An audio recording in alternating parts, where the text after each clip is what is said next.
"Sir, you can't stay here. You're disturbing the other customers."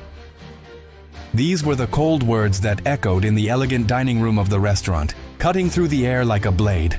All eyes turned to a man in a wheelchair. Simple clothes, a serene but weary look.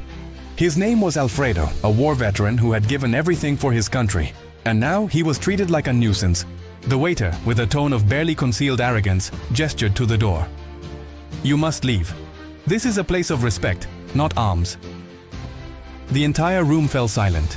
Only the distant sound of silverware hitting plates and the cool hum of the air conditioning filled the space.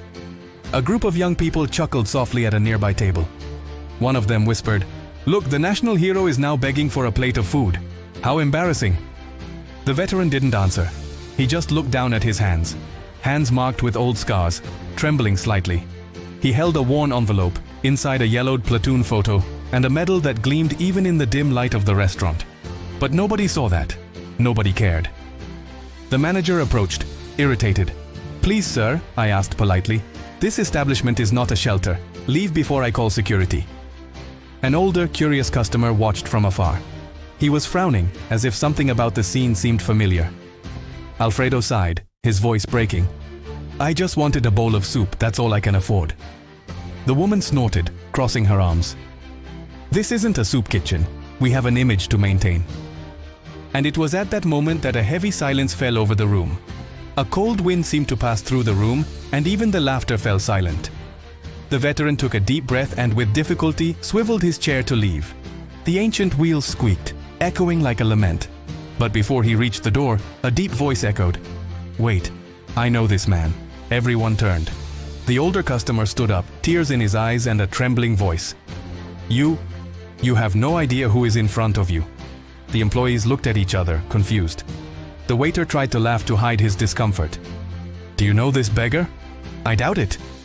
But the man's gaze was one of pure respect. He walked over to the veteran, knelt beside his chair, and carefully touched the medal. That's the Field Cross of Honor. Only 3 men in the country have received it. One of them saved my life 40 years ago. And in that instant, the air seemed to disappear from the restaurant. The laughter ceased. The arrogance evaporated. The veteran looked up, and for the first time, everyone saw something that wasn't weakness, nor pity. It was dignity. His name was Alfredo Duarte, but few remembered it. In old army records, he was known as Sergeant Duarte, a name that once signified honor, courage, and sacrifice. But to today's world, he was just another forgotten face on the streets, pushing an old wheelchair, wearing a worn coat, and carrying a past no one wanted to hear about anymore. Every day, Alfredo woke early, even though he had nowhere to go. He pushed his wheelchair along the city's broken sidewalks, a small bag slung over the side. Inside it, a few mementos that time had not been able to erase. A faded photo of his platoon, a medal with its shine nearly faded, and a yellowed letter with a Ministry of Defense postmark dated 1983. It was the letter informing him that the country thanked him for his exemplary service and wished him every improvement in his recovery. Nothing more, no support, no feedback, just cold, bureaucratic words. The veteran had fought in a war the country pretended to have forgotten. A bloody conflict in distant lands where he lost friends, part of the use of his legs, and a piece of his soul. He survived. But upon returning, he realized that the cruelest battle wasn't on the battlefield. It was here, in the streets, in contempt, in oblivion. Alfredo lived on small donations. Some days he slept in shelters. Others he simply leaned against a square, gazing at the sky. And even with his body tired and his hands trembling, he still had a habit he never abandoned, greeting the sunrise. It was his ritual. Every day he raised his right hand, the one that still obeyed his commands, and placed it on his forehead, like a soldier who still believes in something greater. "Another day lost, Sergeant," he muttered to himself. But the world around him seemed oblivious. The children looked at him curiously. The adults looked away. The young men laughed when they saw him talking to himself. And yet, he continued, with dignity, in silence, like an invisible warrior on a modern battlefield, where the weapons were ego, haste, and indifference. On that particular day, the cold was biting.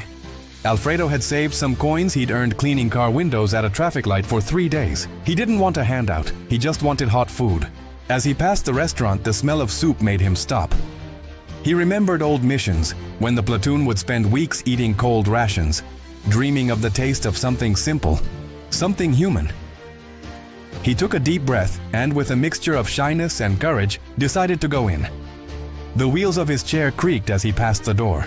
Some customers glanced aside, others wrinkled their noses, but he simply smiled discreetly, as if asking permission without saying a word. As he approached the counter, his voice sounded weak. "Good afternoon, miss. Can I have some soup? I have the money. It's not much, but..." The clerk looked at him disdainfully, eyeing the crumpled envelope containing the coins. And there, destiny began to take shape. The weary veteran had only wanted a gesture of kindness, but the modern world does not forgive weakness. He didn't know it yet, but that simple attempt at lunch would become the most humiliating and, at the same time, the most revealing moment of his life. The audience must feel it. The weight of a life of ignored sacrifices, the loneliness of a forgotten hero, and the contrast between the greatness of the past and the harshness of the present. The restaurant was crowded. Laughter, silverware clanging against plates, the smell of grilled meat and fresh coffee. A normal, everyday atmosphere, until the metallic sound of the wheelchair cut through the air like a tuneless note in the middle of an orchestra. The veteran advanced slowly, pushing the wheels with effort. The smooth floor made movement difficult, and people began to look away. A woman murmured to her husband, "My God, what is he doing here?" The man pretended not to hear, but his eyes betrayed the same judgment. At the counter, the server, an impatient young woman chewing gum, looked at Alfredo with boredom. "What do you want?" he asked, his disdain unmistakable. He took the small paper envelope from his pocket and carefully opened it. A few coins tumbled onto the counter, rolling and clattering. "I'd like a bowl of soup, please. That's all I can afford." The woman frowned. "Not even enough for bread, sir." "I understand, but I fought for my country. I just need a hot meal," she sighed, rolling her eyes. Behind her, the manager, a burly man in a cheap suit with an arrogant look, noticed the scene and approached. "What's going on here, Mariana?" The employee replied with a sarcastic smile. "Nothing serious, boss. Just an old man wanting a free meal." The manager crossed his arms and stared at Alfredo as if he were a stain on the restaurant's shiny floor. "You're disturbing the customers. This isn't a shelter." Alfredo tried to justify himself, his voice breaking. "I have money, sir. Just not much." But the man interrupted. "Money isn't a problem. The problem is image." He looked at the other customers who were whispering and taking pictures with their cell phones. "Please, sir, you need to leave." A heavy silence fell over the place. A little boy, sitting with his family, pulled his mother by the arm. "Mom? Why are they sending him away? Did he do something wrong?" The woman, embarrassed, replied, "Be quiet, son. Don't interfere." The veteran lowered his head. His hands trembled. His eyes, brimming with tears, reflected the shame of someone who had faced bullets and explosions, but was now defeated by their stares. He tried to move, but the left wheel of his chair locked. The attendant sighed loudly. "Oh, right. It'll still be blocking the way." Some laughed. Others just watched, uncomfortable but lacking the courage to act. The manager approached, leaning on Alfredo. "You heard, didn't you? Let's go before I call security." At that moment, the old man took a deep breath, and for the first time his voice sounded firm, deep, with the authority of someone who had commanded men in battle. "You know what's funny? I faced enemies who respected me more than you." The manager gave a wry laugh. "No one here owes you anything, understand? No one." The silence that followed was so profound that the clock on the wall could be heard ticking. The veteran, his face weary, began pushing his chair toward the door. Each turn of the wheel was a blow to the audience's heart. Outside, the cold wind greeted him like an old friend, and the restaurant returned to its normal hustle and bustle as if nothing had happened. But inside, something was about to change. Among the customers, a woman had been watching the scene intently from the beginning. Her teary eyes revealed that she knew who the man was. She looked at the manager, then at the door, and whispered, "You have no idea what a mistake you've made." The restaurant door still rattled as an uncomfortable silence filled the room. The manager straightened his jacket, satisfied, and returned to the counter. "People like that should stay where they belong," he muttered to the clerk. This is a respectable establishment, but not everyone seemed to agree.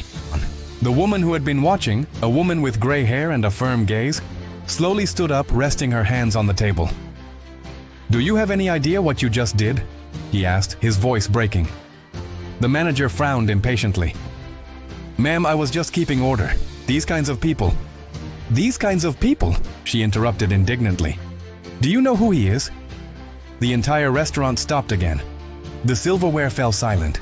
The server looked around, confused. The woman took a deep breath, trying to contain her emotion. That man you humiliated outside is Sergeant Alfredo Duarte, a war hero." "A hero?" the manager quipped. "A hero doesn't go around asking for soup." She looked at him and the tone of her voice changed. There was no anger, only pain. "He lost his legs defending this country, defending people like you." The young waitress's eyes widened.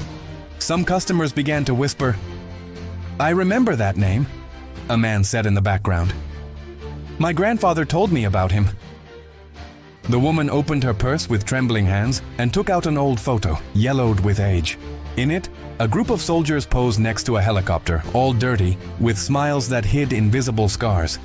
In the center of the image was Alfredo, young, in uniform, with the steady gaze of someone who has seen hell and returned to tell about it. She held up the photo for everyone to see. "Do you see this man here?" she pointed. "He was the one who pulled my brother out of an ambush in 1983. She took a deep breath, choking back tears. "My brother came home because of him." Sergeant Duarte stood there amidst the explosions and lost everything. He stared at the manager. "And today you kick him out because he doesn't have money for a bowl of soup." The silence was now heavy, almost palpable. The looks that had previously been filled with contempt turned to shame.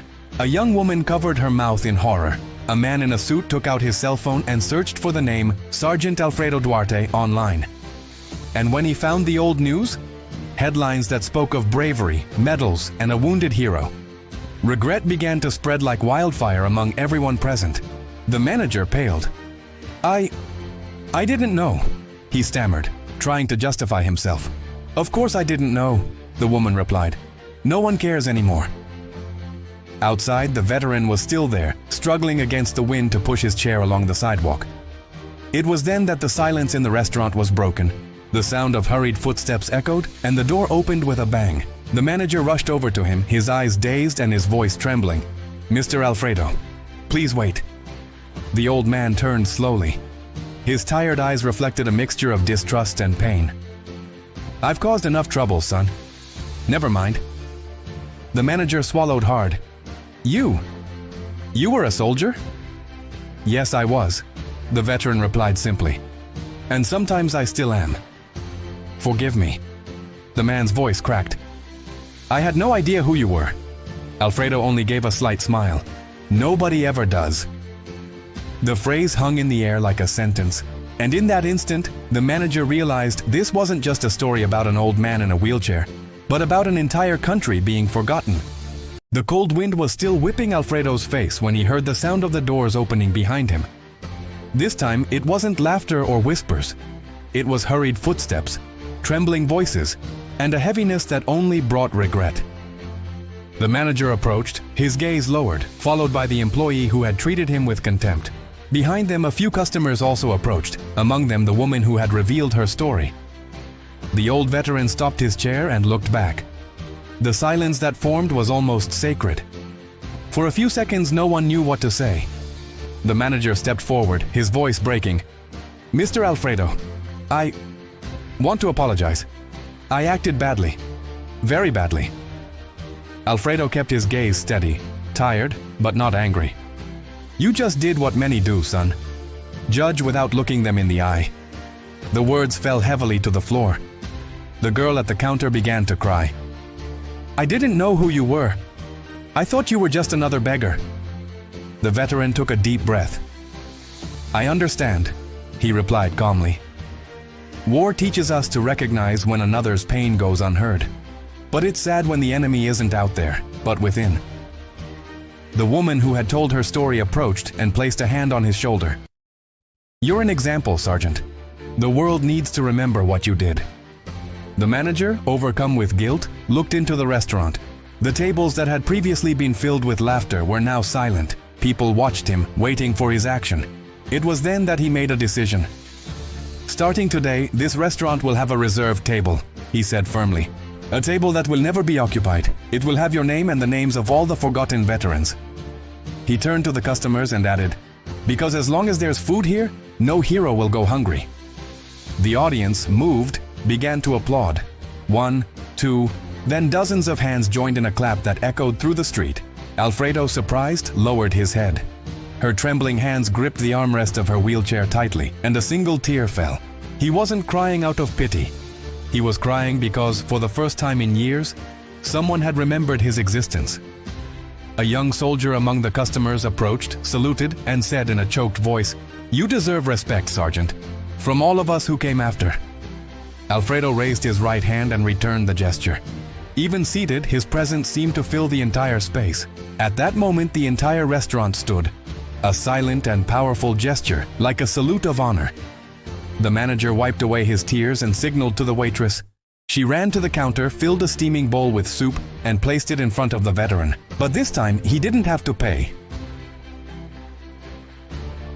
It was recognition. As he ate, the sun began to set, illuminating the restaurant's sign with a golden hue. People approached, wanting to shake his hand, take pictures, thank him. And for a moment, the city that had forgotten him treated him as he had always been, a hero.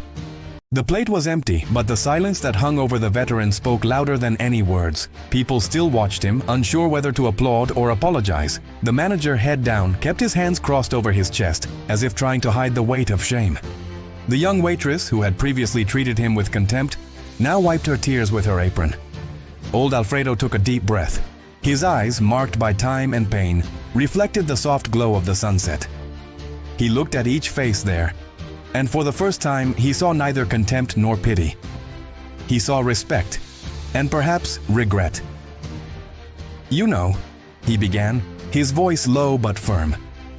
"When you're at war, you quickly learn that courage isn't fighting, it's caring, it's protecting those by your side, even when the world falls apart." No one dared interrupt him. The sound of the city outside seemed distant. Each word the veteran spoke was a gentle yet precise blow to the consciences that had once judged and now merely listened. "I didn't return from the war in one piece," he continued. "I lost part of my body, and I lost friends who never returned." He paused. The cold wind swayed the restaurant's flag at the entrance. But what hurt me most was realizing that when I returned, my country no longer remembered me. A silent tear ran down the face of one of the customers. A man placed his hand over his heart. The veteran's pain was now shared, as if everyone had received a piece of it. "Today, I realized it wasn't the war that destroyed me," he said, looking out at the horizon. "It was oblivion." He turned his gaze to the manager and smiled serenely. "But seeing you here now makes me believe there's still hope." The manager approached slowly, knelt beside the wheelchair and replied, "You're right. We forgot." He paused. "But I promise that as long as this place exists, no one will forget you." The veteran nodded. "It's not me you need to remember, son. It's what I represented, what we represented." He pointed to the sky as if speaking for all those left behind. "Remember them, those who gave everything and asked for nothing in return." The sun, now almost hidden, bathed the restaurant in a warm orange light. Shadows stretched across the floor, and for a moment, time seemed to stand still. The veteran closed his eyes, feeling the warmth of the sun on his face, and murmured, "Finally, the day is beautiful again." The applause began softly, timidly, but soon it became deafening. People stood up one by one, and the sound echoed off the walls, the sidewalks, and the entire street. The city, which had previously ignored him, now applauded him as he deserved. In that moment, old Alfredo wasn't just a man in a wheelchair. He was the symbol of all who fought, fell, and were forgotten. And the audience in front of the screen felt the same thing. A lump in their throat, a chill, and the certainty that this story wasn't just his. It was all of ours.